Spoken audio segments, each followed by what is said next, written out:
हाय, मैं हूं Kshitij and welcome to the Indian market research का वीकेंड एडिशन। चलिए स्टार्ट करते हैं निफ्टी के एनालिसिस के साथ एंड पूरा ब्रॉडर मार्केट का अंडरस्टैंडिंग लेंगे कि आफ्टर लगभग निफ्टी अपने पीक से रीसेंट पीक से 15% से ज्यादा करेक्ट हुआ है और in a close to close basis we have seen a correction of over 13%। और इसका बहुत सारे टेंशन रहे। The trigger was the Iran and US conflict and the war, और we have seen that how the crude prices have also played an impact in this. So without wasting any further time, let's look at the show structure for this week.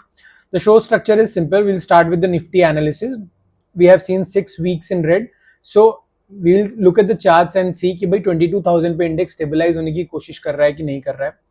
Nifty का जो breadth है जो हम देखते हैं, basically the breadth of the 50 stocks which has now gone to the lowest level in like next 3-4 years में 6%। तो index काफी ज्यादा यहाँ पे ओवरसोल्ड भी है। फॉरेन इन्वेस्टर्स का डेटा देखेंगे, have they currently they have started April on a very bearish note, but seasonality के हिसाब से निफ्टी हैज रिटर्न पॉजिटिव, मतलब उसका पॉजिटिव रिटर्न रहा है इन द अप्रैल सीजन। सो वो भी देखेंगे उस पॉइंट ऑफ व्यू से क्या एक्सट्रीम बेयरिश पोजिशनिंग जो बनना है वो क्या कितना हद तक, whether it will be a two way street और नॉट। एंड थोड़ा सेक्टर्स का इनसाइट्स भी लेंगे, which are the sectors you can look forward to. और एंड में हम वाइंड अप करेंगे यूएस मार्केट के एनालिसिस के साथ कि यूएस में एक छोटा करेक्शन के आने की वजह से हमारे यहाँ भी एक स्पॉइल स्पोर्ट्स हो सकता है क्या। So let's see and we will look at the key events also. Start करते हैं निफ्टी के मंथली चार्ट से। हाँ, मैंने मंथली चार्ट से स्टार्ट करने बोला। We'll start with the monthly chart, but it's too soon to analyse monthly chart because it's just 2-3 days in the month. But फिर भी this is from an investors point of view, investing point of view से, this is not from a short term trader point of view. Investor point of view से देखिए तो monthly 20 average market ने break किया है, which is not a sign of bullishness, it is a sign of bearishness.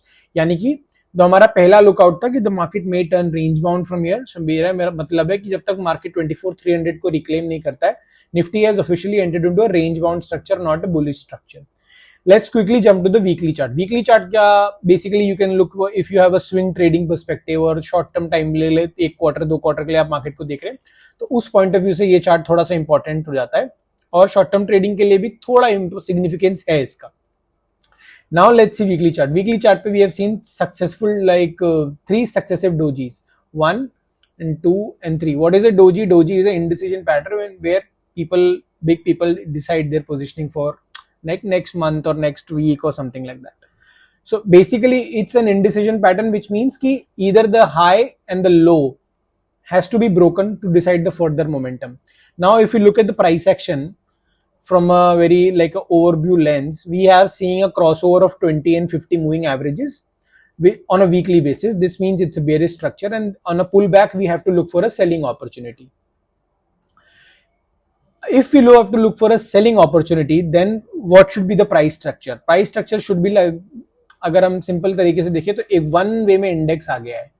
So that's what we discussed last week also कि जब तक index इस तरह का कोई पैटर्न बनाता है, this is again a bearish flag.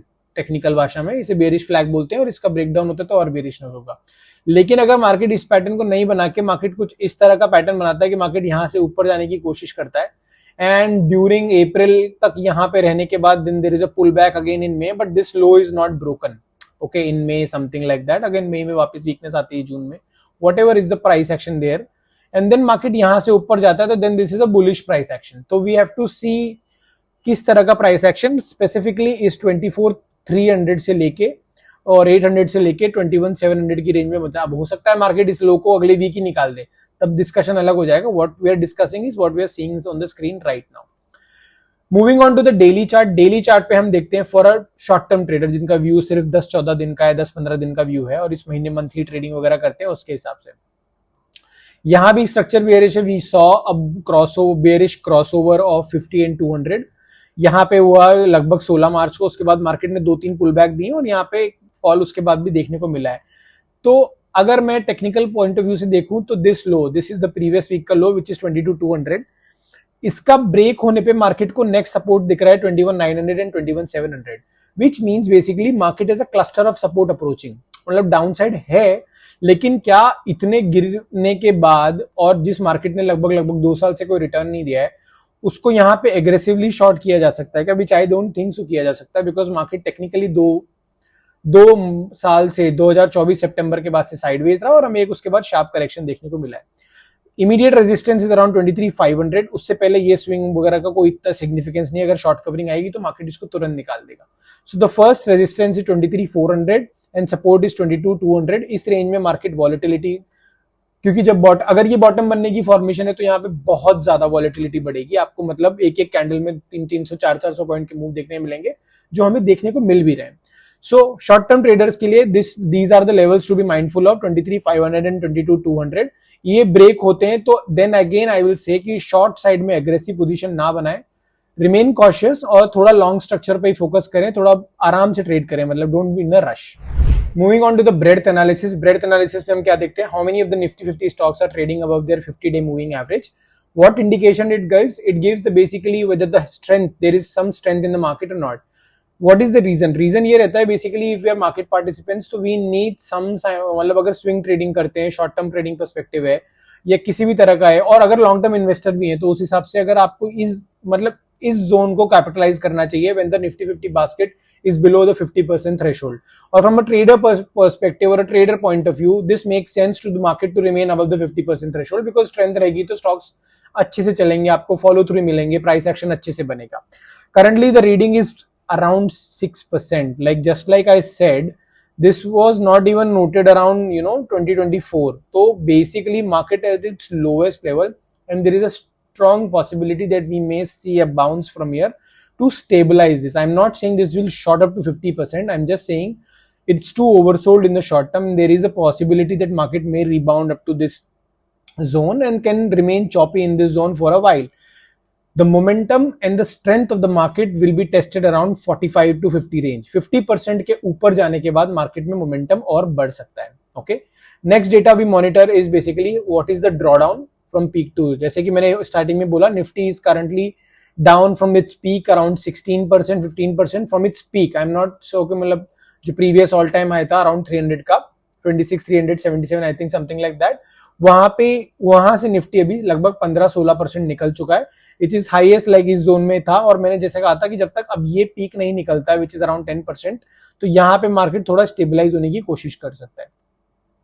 Let's move on to the next data point. Next data point is Nifty 500 breadth. Nifty 500 का ब्रेथ हम क्यों देखते हैं कि जैसा मैंने बोला, मुझे क्या लग रहा है, आपके दोस्त को क्या लग रहा है, या किसी और को क्या लग रहा है, that doesn't matter. We have to look at कि निफ्टी का जो ब्रॉडर ब्रेथ है क्या वो ओवरसोल्ड हो गया है क्या। And what we can see from this data is this breadth was oversold around COVID, then in 2022 and around February 2025, and now currently this was during Russia-Ukraine war. So usually whenever this data, what does, पहले तो मैं बता दूं data देखता क्या है। ये data ये देखता है कि निफ्टी का जो 500 स्टॉक्स हैं, कितने स्टॉक्स निफ्टी के 500 के यूनिवर्स में से उसके 200 डे मूविंग एवरेज के ऊपर ट्रेड कर रहे हैं। What does it signify? It signifies 200 days का जो एवरेज होता है लगभग आधे साल से ज्यादा का एवरेज हो जाता है। तो वहां से ये मानने में आपको आसानी हो जाती है कि मार्केट में स्ट्रेंथ है कि नहीं है। सो जब ये जोन में मार्केट आया है, थोड़े से 1-2 महीने के बाद मार्केट में यहाँ से एक शार्प रिवर्सल देखने को मिला है।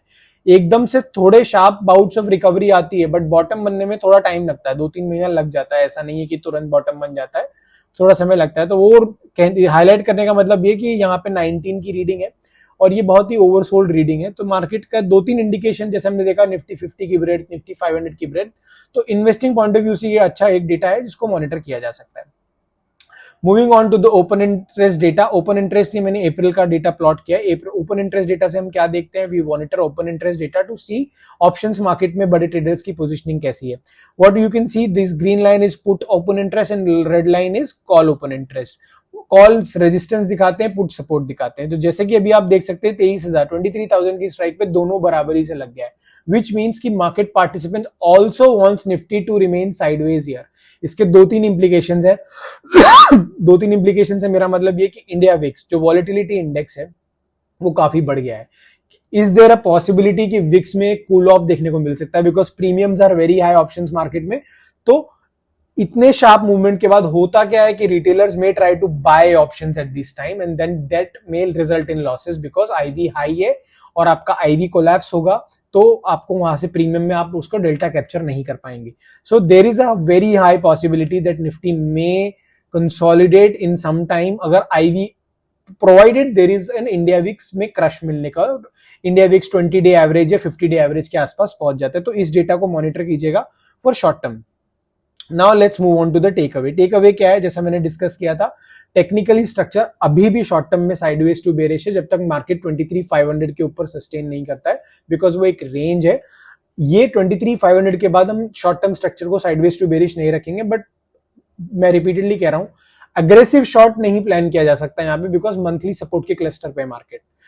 इन्वेस्टर्स के लिए मार्केट रेंज बाउंड हो गया है, तो आपको ये कोशिश करनी है कि अगर हर मार्केट करेक्शन पे आपको डिप्लॉय करना है।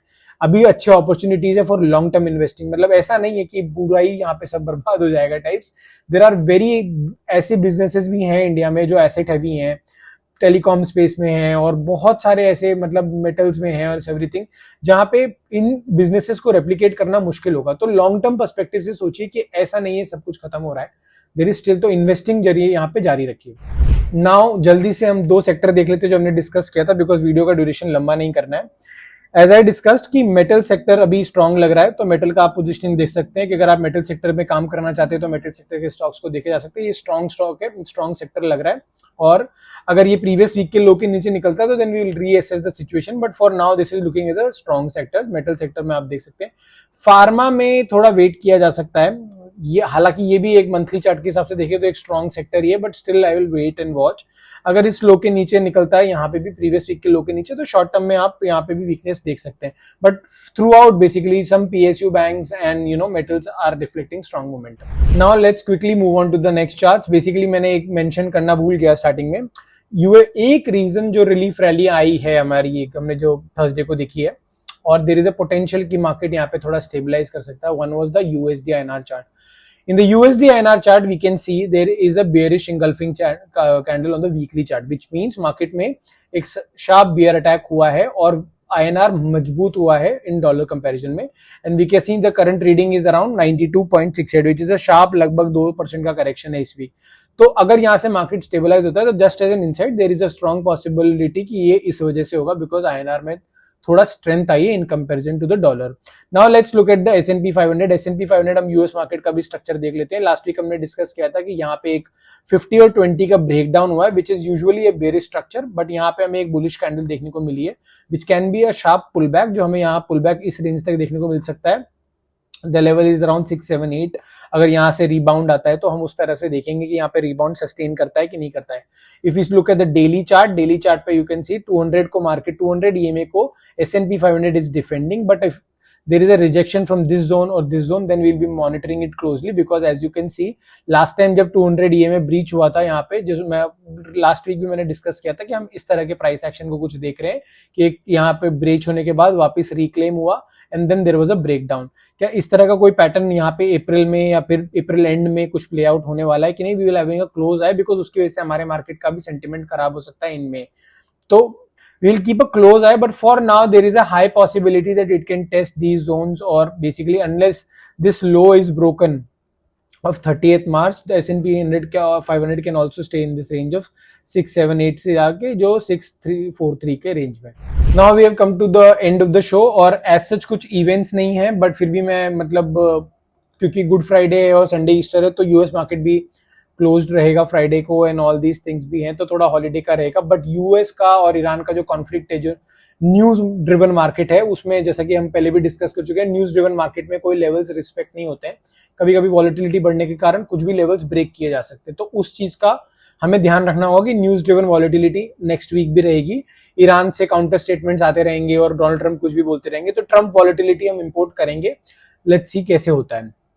अब FIIs का डेटा देख लेते हैं towards the end of the show. FIIs have started again financial year 27 on a bearish note. 8 से 10,000 करोड़ की सेलिंग इन्होंने पहले ही 2 दिनों में कर दी है, तो which means their main goal of sell India trade, and उनका जो कोरिया मार्केट वगैरह में जो पैसा मूव हो रहा है, सिंगापुर में हो रहा है सेफ्टी रीजंस की वजह से, and we can see Taiwan में हो रहा है, AI प्ले वगैरह भी है, तो technically India has become a non AI market.